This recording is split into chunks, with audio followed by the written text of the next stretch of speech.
educating people, you know what I mean? I just think this.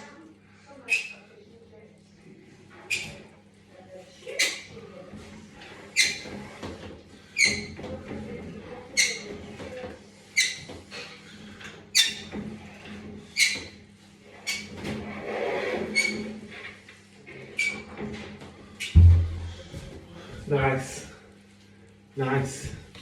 See, that's what you want. And then see, for the bottom part, we're going to use some foam. We're going to foam it in there.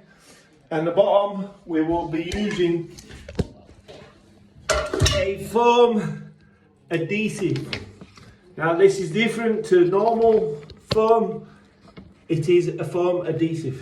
This is a very good foam adhesive, but it's top secret until they start paying me. Do you know what I mean?